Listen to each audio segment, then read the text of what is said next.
হযরতে মা আমিনা রাদিয়াল্লাহু তাআলা আনহা তিনি বলতেছে, বলো গো আমার বেটা, ও বেটা তোমার আব্বার কথা মনে পড়ে গেল। তোমার আব্বা আমাকে এতটাই মহব্বত করত, এতটাই ভালোবাসত গো বেটা। তোমার আব্বার আজ্ঞার কথাগুলো মনে পড়ে পড়ে আমার চোখের জল যেন আর থামে না। ও মা জননী কাঁদবেন নাও, সবাইকে একদিন অন্ধকার কবরে যেতে হবে। যে যত বড় বাদশা হোক না কেন, যে যত বড় আপনার মন্ত্রী হোক না কেন, যে যত বড় আপনার প্রধানমন্ত্রী হোক না কেন, বাবাজি সকলকে একদিন কবরে যেতে হবে। আমার নবী বলছে, মা নানির বাড়ি চলুন। আমার নবী মুস্তাফা কি এক পা দুপা করে নানির বাড়িতে নিয়ে গেলেন সোনার মদিনায়। এ বাবাজি মুসলমান ভাইরাও, সোনার মদিনাতে বাবা একদিন নয় দুদিন নয় 1 মাস কাটালেন। হযরতে মা আমিনা রাদিয়াল্লাহু তাআলা আনহা তিনি বলতেছেন, বলো গো বেটা চলো চলো আমার শ্বশুর আব্বার কাছে আমি 1 মাস ছুটি নিয়েছি, আমি একদিনের বেশি করতে চাই না, আমি 1 মাসের ভিতরেই মক্কা যাব। আল্লাহ বলতেছে, বলে আমিনা মক্কা যাওয়ার হবে না। এ বাবাজি মুসলমান ভাইরাও, ওগো আমার সোনা মানিকেরাও, আমার নবীজি বলছো গো মা জানারি চলেন। উটের উপরে আমার নবীকে বসায় নিয়েছে আমার মা আমিনা রাদিয়াল্লাহু তাআলা আনহা আপনার কিনা পেছনে বসে আছেন। উম্মে আইমান উঠে লাগাম ধরে বাবা টানতে টানতে টানতে টানতে বাবা ফাঁকা মরুভূমি এত রোদ পড়তেছে। হযরতে মা আমিনা রাদিয়াল্লাহু তাআলা আনহা মনে মনে চিন্তা করে, বলে আল্লাহ গো, একটা যদি আরাম করার জায়গা পেতাম, আরাম করার পরে হয়তো আমরা মক্কা দিকে রওনা দিতাম। বাড়ি ঘর নয়, ফাঁকা মরুভূমি। বাবা চলতে চলতে বাবা দেখা যায় একটা দূরে বাড়ি। দেখি ওই বাড়িটা গিয়ে একবার জানবো যে আমরা ওই জায়গাতে 1-2 ঘন্টা আরাম করবো, বিশ্রাম করে তারপর আবার মক্কার দিকে রওনা দেব। মা আমিনা রাদিয়াল্লাহু তাআলা আনহা তিনি 1 পা 2 পা করে দরজা খটখট করে আওয়াজ দিয়েছে। এক ইহুদি বেরিয়ে এসেছে। কে তুমি? হযরতে মা আমিনা বলছে, বলে ভাই আমি হচ্ছে মা আমিনা। বাড়ি কথা বলে সোনার মদিনা। ও সোনার মদিনা, তোমার আব্বার নাম আব্দুল ওয়াহাব জোহরি না? বলছে হ্যাঁ। তোমার মায়ের নাম বিবি বাররা? বলে হ্যাঁ। ও তাহলে তুমি তো আমাদের গ্রামের বিটি। আচ্ছা বলো কি খবর?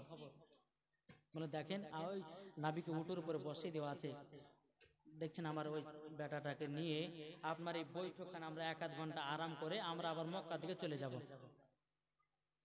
যখন আমার নাবির দিকে ইহুদিটা লক্ষ্য করেছে, আমার নবী মুস্তাফার মাথার উপরে বাবা যে ছায়া, জোরে বলে সুবহানাল্লাহ, মাথার উপরে ছায়া। ইহুদিটা বুঝে গেল, বলছে বলে আমিনা এটা কে? বলে আমার বেটার নাম কি? আসমানে ছিল আহমদ, জমিনে ছিল মুহাম্মদ রাসূলুল্লাহ সাল্লাল্লাহু তাআলা আলাইহি ওয়াসাল্লাম। এই কথা যখনই বলা ইহুদিটা বলছে, ওগো আমিনা, ওগো আমিনা বলো না বলো না বলো না, তোমার শ্বশুর বাড়ি কোথায়? বলে মক্কাতে। তোমার শ্বশুরের নাম কি? বলে আব্দুল মুতাল্লিব। বলে ওই ছেলেটার আব্বার নাম কি? তখন উম্মে আইমান বলতেছে, বলে ভাই ইনার স্বামীর নাম হলো হযরতে আব্দুল্লাহ। যখন বাবা এই কথা বলেছে, ইহুদিটা বলছে, গো আমিনা তোমাকে বসতে দেবো, তুমি আমাদের গ্রামের বিটি, কিন্তু তোমার ওই বেটাটাকে বসতে দেব না। হযরতে মা আমিনা কেঁদে কেঁদে বলছে, ভাই ওই বাচ্চাটা আপনার কি দোষ করেছে বলুন না। তখন ইহুদিটা বলতেছে, বলো গো আমিনা, আমরা তাওরাতের মধ্যে পড়েছি, জবুরের মধ্যে পড়েছি, যিনি হবেন আখেরি জামানার নবী, ইনি দুনিয়াতে আসার পরে আমাদের ধর্মটা নষ্ট করে দিবে, তিনার ধর্মটাকে চালু করে দিবে। তার জন্য আমরা এই ছেলেটাকে আমরা ভালোবাসি না, ভালোবাসি না। তখন মা আমিনা বলছে, বলে ভাই আমি তো আমার বেটার জন্য বৈঠকে বসতে চাইছিলাম, আমার বেটাকে যখন বসতে দিবেন না আমিও বসবো না। এ বাবা যে চলতে লাগলো, বাবা চলতে চলতে চলতে আবার মাকামে আবু আবা জায়গাতে পৌঁছে গেল। আমার নবীজি বলছে, গো মা আমি তো যাবার সময়তে আব্বার কবর জিয়ারত করেছিলাম, ও গো মা জননী আবার যাবার সময়তে মক্কা যাওয়ার সময়তে আর একবার করে নি। বেরাদ ইসলাম হযরতে মা আমিনা আমিনা রাদিয়াল্লাহু তাআলা আনহা বলছেন, বলো গো আমার বেটা, যাও তোমার আব্বা জানের কবরখানা আবারও জিয়ারত করে নাও। হযরতে মা আমিনা রাদিয়াল্লাহু তাআলা আনহা তিনি বাবাজি এক পা দু পা করে বাবাজি আমার নবী মুস্তাফা আব্বার কবরে গিয়ে জিয়ারত শুরু করে দিলেন। বাবা জিয়ারত শুরু করে দেওয়ার পরে বেরাদার ইসলাম আল্লাহ পাক আল্লাহ তাআলা বলছে, ইজরাইল আর বসে থেকো না তুমি, হযরতে মা আমিনার জানটা কবজ করো তুমি, যাও কবজ করে নিয়ে আসো। হযরতে ইসরাইল আলাইহিস সালাম বলছে, আল্লাহ গো, নবীর বাবা নাই, তিনার আম্মা জানে যদি ইন্তিকাল হয়ে যেত নবী বড় এতিম হয়ে যাবে।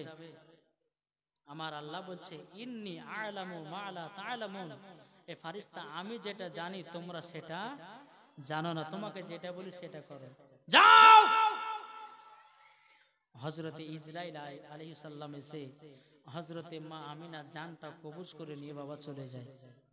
আমার নবী মুস্তাফা আব্বার কবর জিয়ারত করে টুকটুক করে বাবা যে এসেছে, আসার পরে মা চেহারার দিকে তাকাচ্ছে, জোরে বলেন সুবহানাল্লাহ। আমার নবীজি বলছে, কোন সন্তান সকালে ঘুম থেকে উঠে যদি মায়ের চেহারার দিকে ভালো নজরে তাকায় তো একটা মকবুল হজের সব পাওয়া যায়, জোরে বলেন সুবহানাল্লাহ সুবহানাল্লাহ। এখনকার ছেলেরা তো বাবা মার চেহারার দিকে তাকায় না, যেমনই ঘুম ভাঙছে অমনি ফেসবুক,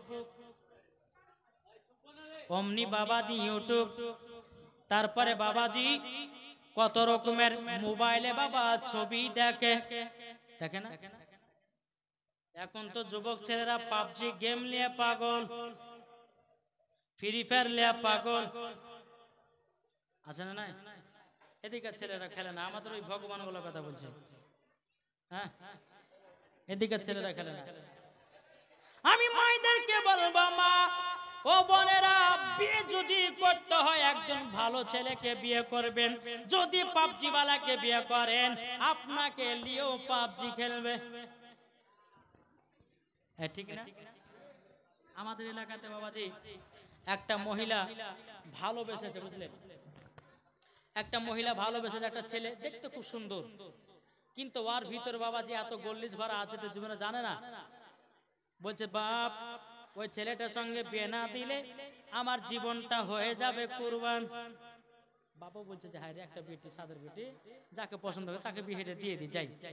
বিয়ে শাদী হয়ে গেছে, এক আধ মাস পরে দেখছে বাবাজি এত মহব্বত তাদের ভিতরে। 2 মাস যখন পার হয়েছে, 3 মাস যখন পার হয়েছে, ওই ছেলেটা ফ্রি ফায়ার পাবজি লিয়ে পাগল, বইয়ের সুনো পাউডার কেনার মতো টাইম এর কাছে। তাহলে বলুন, ওই ছেলে যদি বিয়ে করে বাড়িতে নিয়ে আসে তাহলে ওই বিবির প্রতি মহব্বত ভালোবাসা জন্মাবে? তাই মাকে বলছে, মা বিয়ে যদি করতে হয় একজন নমাজিওয়ালাকে বিয়ে করুন, বিয়ে যদি করতে হয় একজন দাড়িওয়ালাদেরকে বিয়ে করুন। অনেকে মা বোন তো দাড়িওয়ালাকে পছন্দ করেন, দাড়িওয়ালা বিয়ে করবে না, আছে না নাই? আজকে ইয়ং মেয়েদের জন্য বাবা যুবকেরা দাড়ি রাখে না, কি রাখছে?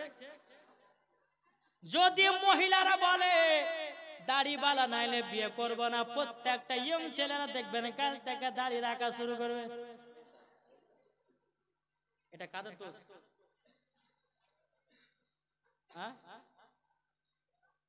বাবাজি আমি একজন ওই আমাদের ওই লালবাগ আমি যেখানে থাকি, তো একজন বলছে যে হুজুর একটা বউ দেখতে যেতে হবে, চলেন ইমাম সাহেব চলেন, যাবেন তো। গিয়েছে, যাওয়ার পরে বাবাজি সামনে মেয়েটাকে বসতে দিয়েছে, তা মুখে বাবা এমন সুন্দর আপনার লিপস্টিক দিয়েছে ঠুটে, তারপরে এমন ভাবে আপনার মানে সুনু পাউডার মেখেছে, এত সুনু পাউডার মেখেছে মনে হচ্ছে বাবাজি কোথা থেকে মনে হচ্ছে আসমান থেকে একটা হুর নারী নেমে এসেছে। আমি যখন ভালো করে চোখ করে দেখলাম, দেখার পরে ভাবছি আর ওর পায়ের দিকে লক্ষ্য করেছি, বাবা বাপরে, যাকে বলা হয় ওই চুলিহাতে দেখেন না, ওই হাড়িতে দেখেন না কালি, দেখেছেন না? দেখেন,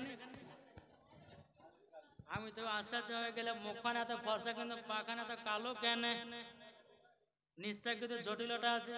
আমাকে বললেন যে আরে আসল চেহারা দেখতে হলে একটা বোমা। এইচপি ডিজিটাল সাউন্ড আপনারা সবসময় দেখছেন। হ্যাঁ পড়ি, কোরআন পড়ো, হ্যাঁ পড়ি। আর বউ যদি দেখতে যেতে এরকম প্রমাণ করবেন, এরকম পরীক্ষা করবেন, শিক্ষা দিয়ে যাচ্ছে। যদি বলে যে নমাজ পড়ি, কোরআন পড়ি, তোকে বলবে যে নমাজ পড়ে ভালো কথা, নমাজ কোরআন পড়ে ভালো কথা, একটা জিনিস বলো, উজুটা করে এসো। আচ্ছা উজু যদি করে, তোর মুখে যতগুলো ফেস মেস লাগাতে ধুয়ে পড়বে, হ্যাঁ? ওকে বলেছি উজু করে ডাইরেক্ট আমার কাছে আসবে, ঘরে যাওয়ার যে কোনো সিন নাই। যখনই বাবা উজু টুজু করে আসে আছে, পায়ের চেহারা আর মুখের চেহারা এক। হায় রে হায়, হায় রে হায়, কোন জামানা আসলো রে বাবা। এখনকার কালো মেয়েরা বাবাজি সার্জারি করে ফর্সা হচ্ছে, আছে না নাই? আল্লাহ বলছে বান্দা তোকে যেই চেহারা দিয়েছি তোর ভালোর জন্য দিয়েছি। এখনকার যুবক ছেলেরা বাবা চুল কাটতেছে, ডানে চুল নাই, বামে চুল নাই, পেছনে চুল নাই, সামনে বাবা চারটা চুল রেখেছে, চুলগুলোকে মাথাতে এমন ভাবে পেড়ে রেখেছে মনে হচ্ছে বাবা গরুতে জিভা দিয়া চাটে রেখেছে, আছে না? আর ওই ছেলেদেরকে বিয়ে করার জন্য বাবা কিছু মেয়েরা বলছে আব্বা গো ওই গলা কাটা মুরগি বালাকে বিয়ে করো, আছে না? কোন জামানা আসলো এ বাবাজি মুসলমান ভাইরাও, ওগো আমার সোনামানিকেরাও, ও মা কালো শুনেছেন মা রাতের বেলায় মা জননীরা, এই আমি ছেলেরা এই চুল কাটার নাম রেখেছে বাটি কাট চুল কাটো, আর আমি রেখেছি গলা কাটা মুরগি চুল কাটা। গলা কাটা মুরগি দেখেছে, গলাতে চুল থাকে না, সেম ওদেরকে ওই রকম লাগে। ও যুবক, আমার নবীজি বলেছে সুন্নাতের তরিকায় চুল রাখো নেকি পাওয়া যাবে। এই লালবাগ একজন আমি চুল করতে গেছি, একটা ছেলে বলছে হুজুর, ছেলেটা বলছে সেলুন বালাকে যে এক কাজ করে পেছনে একটা লাভ চেপে দেন। তখন আমি কিন্তু দাঁড়িয়ে দাঁড়িয়ে দেখছি বুঝলেন, তা আর একটা ছেলে বলছে একটু ভালো করে বলিস, বলে কেনা রে কিছু বলছে একটু লক্ষ্য করে বলিস কথা গেলে। আমি শুনছি যখন লাভ ছাপা হয়েছে পেছনে, তখন বলছে যে এস প্লাস এম লিখে দাও। কি লিখবে? S plus M. তা আমি আবার এর কাছে হারে ভাই এস এস দিয়ে কাম না, আপনাকে বুঝতে হবে না, আপনি শুধু পছন্দ দেখেন। আর একজন বন্ধু আছে যে একে চিনিস, যে কে জানিস তুই যে চুল কাটছে, আর বন্ধুটা বলছে এই মুলুসাটা কে তুই জানিস, বলে কে রে, বলছে ইউটিউবের একটা ভাইরাল বক্তা, বলিস না নাহলে জালসা জালসা গায়ে বেড়াবে। তখন কিন্তু মুখ চুপচাপ হয়ে গেছে। তো বাবাজি মুসলমান সোনা মানিক, এখনকার যুবকেরা এমন ভাবে চুল করছে কাটছে বাবা, মাথার উপরে টিকটিকি কাটিং এর চুল কাটছে, কাটছে না কাটছে না। ওই ছেলে গেলে মরার পর জান্নাতি হবে না জাহান্নামী হবে? মুসলমান ঘরে জন্ম নেওয়ার পরে যদি টিকটিকি কাটা চুল কাটে, মরার পরে জান্নাতি না জাহান্নামী? তারপর আরেকটা ফ্যাশন উঠেছে, কি আরেকটা ফ্যাশন বলবো নাকি? আরেকটা ফ্যাশন উঠেছে বাবাজি জিন্সের প্যান্ট, কাটা এখানটা, এখানটা কাটা, এখানটা কাটা, এখানটা কাটা।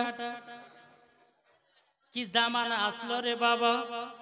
একটা গরিব একজন গরিব রিক্সা চালিয়ে খায়, তো বেটা বলছে মা আব্বা আমাকে সামনে ঈদ আসছে, আমাকে 3000 টাকা দিতে হবে, আমি পোশাক কিনবো।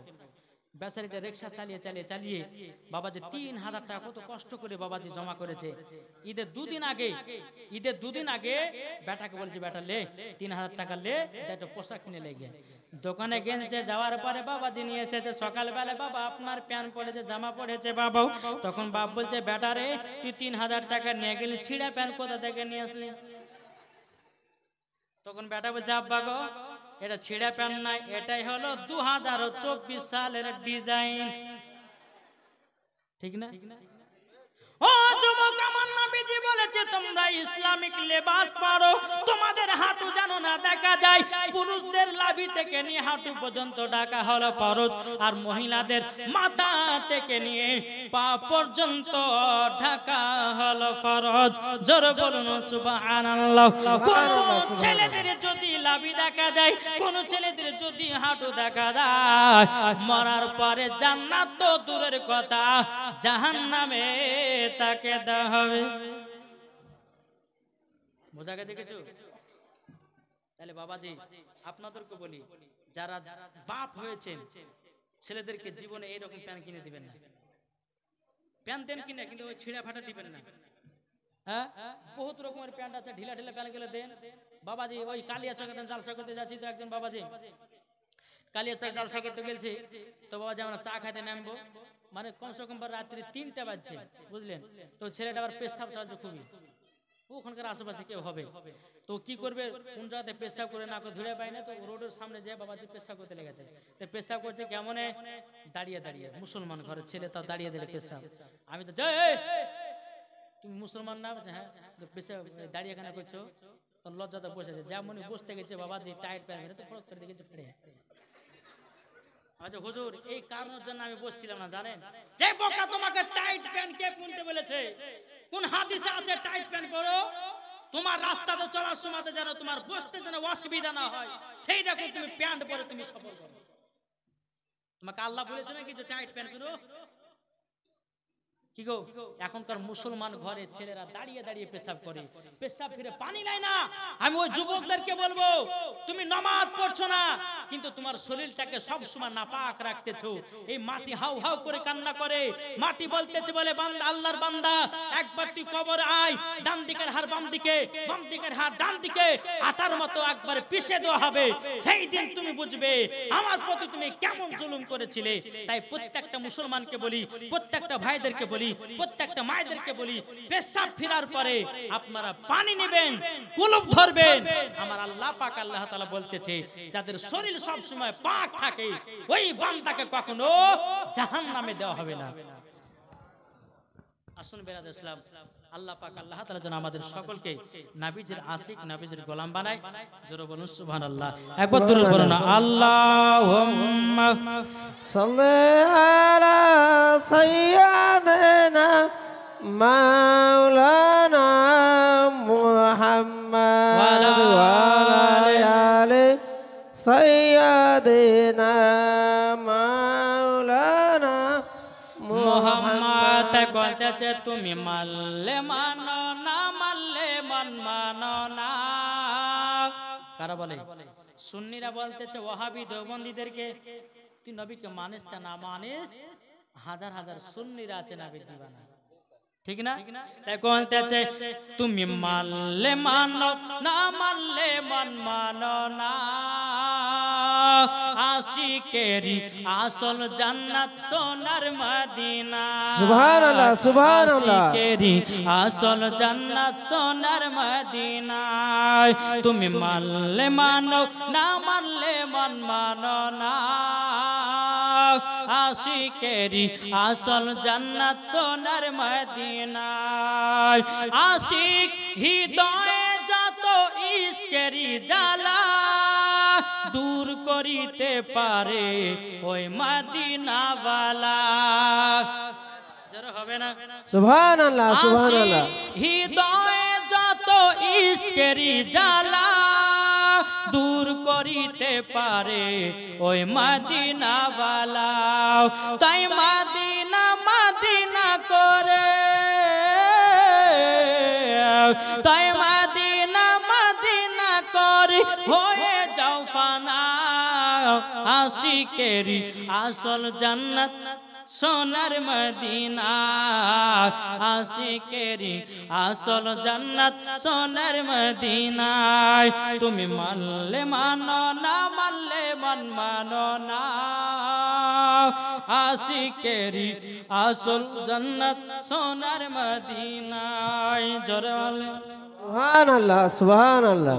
আমার নবী মুস্তাফা মা চেহারা দিকে তাকাচ্ছে। আমার নবীজি বলেছে কোন সন্তান সকালে উঠে যদি মায়ের চেহারার দিকে ভালো নজরে তাকায়, একটা মকবুল হজের সব নেকি পাওয়া যায়। সুবহানাল্লাহ, সুবহানাল্লাহ। এই যুবকেরা সকালবেলা উঠে মোবাইল দিয়ে ঘেঁচো না, সকালবেলা উঠে ফেসবুক ঘাটিও না, হোয়াটসঅ্যাপ ঘাটিও না, ইউটিউব ঘাটিও না, সর্বপ্রথম ঘুম থেকে উঠে কি ঘাটবে? তোমার মা চেহারাটা দেখো, একটা মকবল হজের সব নেকি পাওয়া যাবে। নাকি বলছে নাবি আমার মা চেহারার দিকে তাকিয়ে, আমার মা অনেকক্ষণ ধরে হাঁটছে, একটু আরাম করো। কিছুক্ষণ বাবা হয়ে গেল, এইচপি ডিজিটাল সাউন্ড আপনারা সবসময় দেখছেন। আমার নবীজি মা মা করে ডাকতেছে বাবা, কিন্তু মা আর সারা দেয় না, মা আর সারা দেয় না। বাবাজি মুসলমান, আমার নবী মুস্তাফা মার নাকে বাবা হাত দিয়েছে, কোনো নিঃশ্বাস নাই, মুখে হাত দেয়, কোনো নিঃশ্বাস নাই। ও মা কথা বলো না কেন গো মা? উম্মে আইমান বলতেছে, বলো গো নবীজি, আপনার মা আর দুনিয়াতে বেঁচে নাই। আমার নবী মুস্তাফা বাবা চোখের পানি ফেলে কান্না করতে লেগেছে। ও গো মা জননী, আপনার হাত ধরে আমি সোনার মদিনাতে গেলাম, ও গো মা আপনাকে আর মক্কাতে নিয়ে যেতে পারলাম না। ও মা জননী, কে আমাকে আদর করবে, কে সব করবে গো মা? আমার আপন বলতে কেউ নাই গো মা। ও গো মা জননী, আপনি আমাকে কত আদর করে খাইয়ে দিতেন গো মা।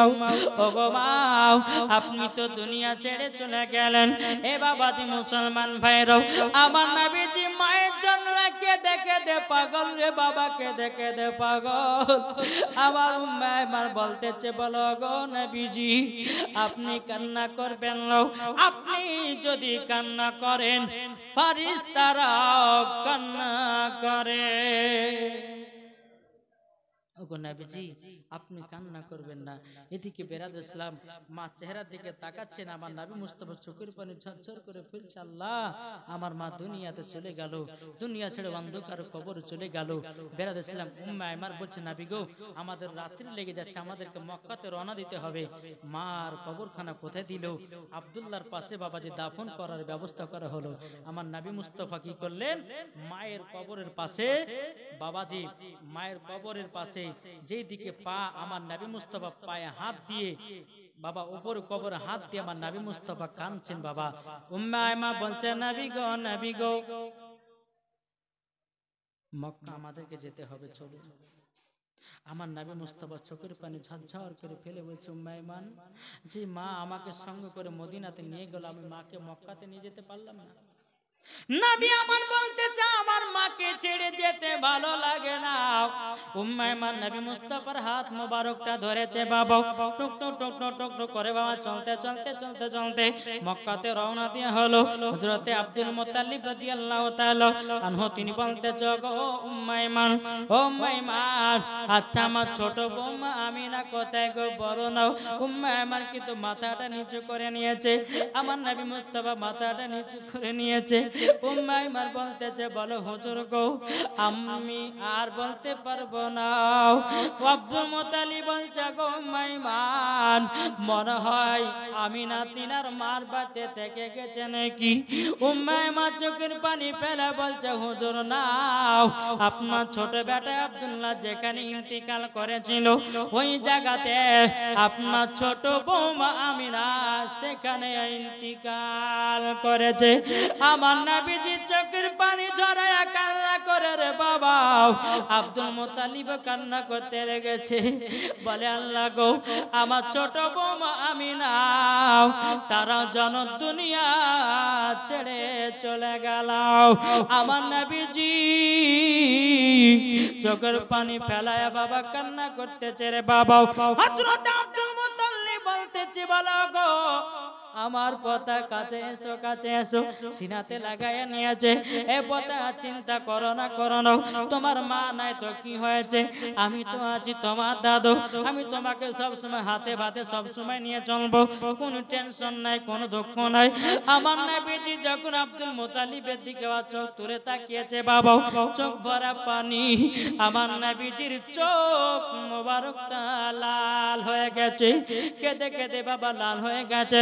আব্দুল মুত্তালিব বলতেছে, বলো গো আমার পোতা, তোমার চোখ এত লাল হলো কি করে? মাইমার বলছে বলে হুজুর গো, তিনার মার জন্য কেঁদে কেঁদে কেঁদে কেঁদে চোখখানা লাল হয়ে গেছে। আপনার আব্দুল মুত্তালিব বলতেছে আর কোন সত্য কথা শুনবো না, এই চোখের লালটা আমাকে কাটাতে হবে। যদি 7 সমুদ্র 13 নদী যদি পার হতে হয় হব, কিন্তু আমার পোতার চোখের লালটা কাটিয়ে বাড়ি নিয়ে আসবো। জোরে বলেন। সকালে বেরিয়ে গেছে। সকালে যখন বাবাজি বেরিয়ে যাওয়ার পরে একটা গির্জা ঘরে গিয়ে বাবাজি মুসলমান সোনা মানিক কি করেছেন? আব্দুল মুত্তালিব খটখট করে আওয়াজ দিয়েছে। ওই গির্জা ঘরে বাবাজি যে ছিলেন 2 ঘন্টা পর গেট খুলেছে। আচ্ছা বলুন তো, এই বারটা আপনি আসলেন 10 মিনিট, আপনি এখানে দাঁড়িয়ে দাঁড়িয়ে দরওয়াজা বাড়ি দিলেন, খুলছে না। যখন 20 মিনিটের পর যখন খুলবে, রাগ ধরবে কি ধরবে না? এই ধরবে কি ধরবে না? আব্দুল আমি যে তোমার দরওয়াজায় 3 ঘন্টা ধরে হাত বাড়াচ্ছি, তো তুমি তো অনেকক্ষণ পর ধরে আসলে। বলে হুজুর বেয়াদব, মাফ করবেন। বলে কেন? বলে আমার গির্জা ঘরে রহমাতুল লিল আলামিন এসেছে। জোরে বলেন সুবহানাল্লাহ, সুবহানাল্লাহ। হুজুর আমি বুঝে গেছি। বলে রহমাতুল লিল আলামিন এসেছে মানে? বলে হুজুর বলুন, আপনি আগে বলুন কিসের জন্য এসেছেন? বলে কাজ করেন, আমার পোতাটা কেঁদে কেঁদে তিনার মা মারা গেছে, হ্যাঁ, তো তিনি কেঁদে কেঁদে চোখখান লাল করে নিয়েছে, একটু চোখে ফুফা দিয়ে দাও, যেন চোখের লালটা কেটে যায়। রাহিবরা বলতেছে বলো গো হুজুর, বেয়াদবি মাফ করবেন। বলে কেন? বলে আপনার পোতার থুতু মুবারক যদি চোখে লাগায়া দেন, সেকেন্ড বরাবর চোখের লালটা কেটে যাবে। সুবহানাল্লাহ, সুবহানাল্লাহ। আব্দুল মুত্তালিব হ্যাঁ তাই? তাই তো আমি এতদূর আমি আসতাম না। বলে হ্যাঁ। বলো গো হুজুর, আমার দরওয়াজা খুলতে এত লেট হলো, জানেন কিসের জন্য? আব্দুল মুত্তালিব বলছে কিসের জন্য লেট হলো? তখন বাবাজি রাইবটা বলতেছে বলে হুজুর, যখন আপনার পোতা যখন পা দিয়েছে আমার গির্জা ঘরে, আমার এই গির্জা ঘরটা ভূমিকম্পর মতো কাঁপতে শুরু করেছে। আমি বুঝে গেলাম আমার এই গির্জা ঘরে রহমাতুল লিল আলামিন এসেছে। এবং আমি তাওরাতের মধ্যে পড়েছি আমার এই গির্জা ঘরে রহমাতুল লিল একবার আসবে আর ভূমিকম্পের মতো কাঁপতে লাগবে। হুজুর কয় সেই দিনটা হলো এই দিন। ইনি কোনো সাধারণ ব্যক্তি নয়, ইনি হলো আখেরি জামানার নবী। জোরে বলুন সুবহানাল্লাহ। বেরাদার হযরত আব্দুল মুত্তালিব রাদিয়াল্লাহু তাআলা আনহু তিনি বাবাজি কি করেছেন? আমার নবীকে সিনাতে লাগায়া নিয়েছে রে বাবা। সিনাতে লাগায়া নেওয়ার পরে টুক টুক টুক টুক করে বাবাজি আপনারা চলে এসেছেন। আসার পরে বাবাজি আমার নবীজিকে বলছে গো নবীজি, আপনার একটু থুতু মুবারকটা দিন। দেওয়ার পর আমার নবীজি চোখ মুবারক লাগিয়েছে। আল্লাহর কি কুদরত, বাবাজি চোখের লাল দূর হয়ে গেছে। সুবহানাল্লাহ, সুবহানাল্লাহ। আমার নবীজির থুতু মুবারকের পাওয়ার এত রে বাবা, এত। চলুন বাবা, বহুত রাত হলো। আল্লাহ পাক আল্লাহ তাআলা আমাদের সকলকে নবীজির আশিক, নবীজির গোলাম বানিয়ে নাই। জোরে বলুন আল্লাহুম্মা আমিন। একবার দরুদ পড়ুন আল্লাহুম্মা সাইয়্যিদিনা মাওলানা মুহাম্মদ আলা আলি সাইয়্যিদিনা মাওলানা মুহাম্মদ। বলছে আমাদের প্রভু এক নবীর উম্মত, জীবন বিধান বাণী সেই আল কোরআন। জোরে বলেন সুবহানাল্লাহ, আমাদের সুবহানাল্লাহ। প্রভু এক নবীর উম্মত, জীবন বিধান বাণী সেই আল কোরআন।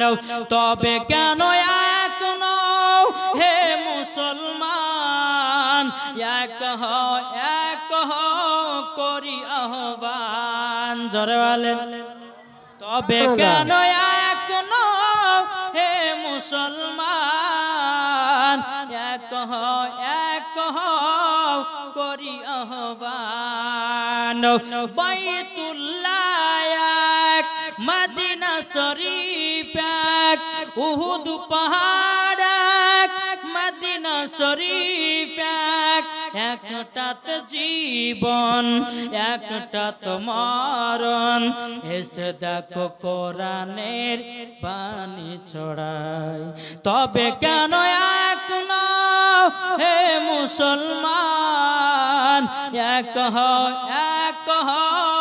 করি আহ্বান জোরে বল সুবহানাল্লাহ।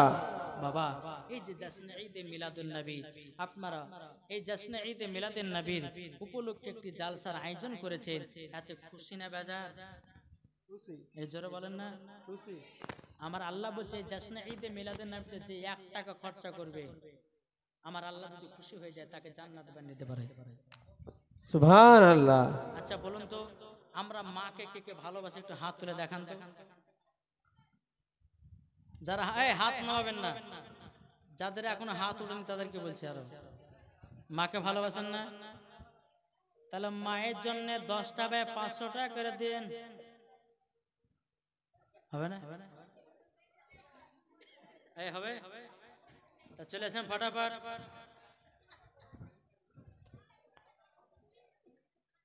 মায়ের জন্য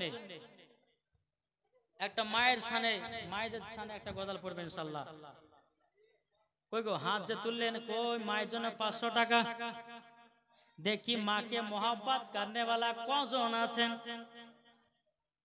বাবাজি এ সুনামানি কেরাও মাকে मोहब्बत 100 কেন গো হ্যাঁ আচ্ছা 200 টাকা নাকি 200 টাকা দিয়েছে আল্লাহ গো তিনার দানটা কবুল করুন জোরে বলুন আল্লাহুম্মা আমিন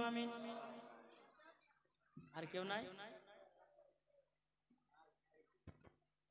100 টাকা আচ্ছা 500 যদি না পারেন তো আমার 20টা ভাই 200 টাকা করে দেন মায়ের জন্য ও মা খালা আপনাদেরকে বলতে চাই মা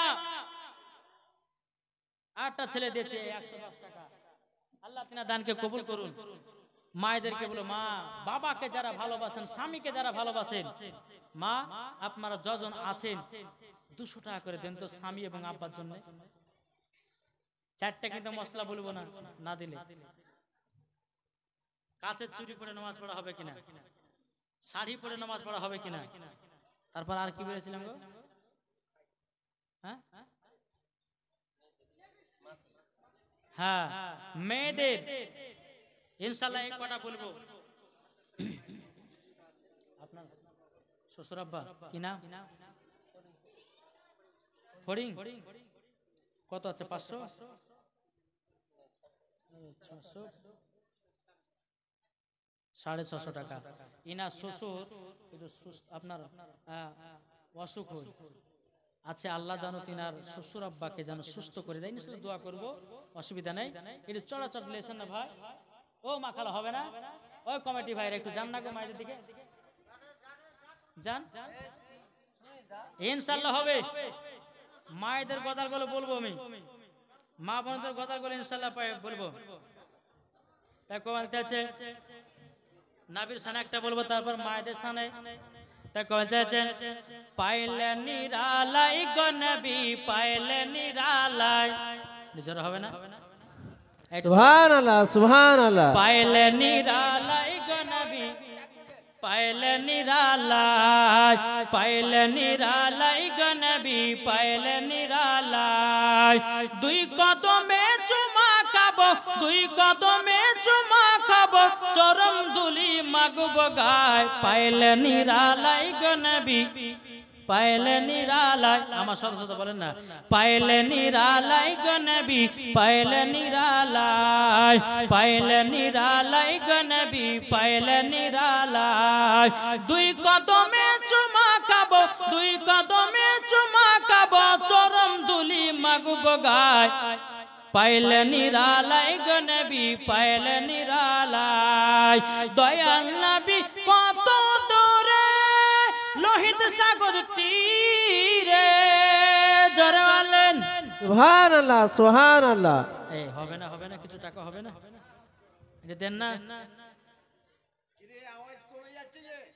ভোগ লেগেছে বিরিয়ানি খাবে গো সব বাবাজি তাই বলতেছেন আর দয়ার নবী কত দূরে লোহিত সাগর তীরে মদিনার সোনার ঘরে মদিনার সোনার ঘরে আছেন তিনি সর্বদাই পাইলে নিরালাই গো নবী পাইলে নিরালাই পাইলে নিরালাই গো নবী পাইলে নিরালাই দুই কদমে চুমা খাবো দুই কদমে চুমা খাবো চরম ধুলি মাগবো গায় পাইলে নিরালাই গো নবী পাইলে নিরালাই জোরওয়ালে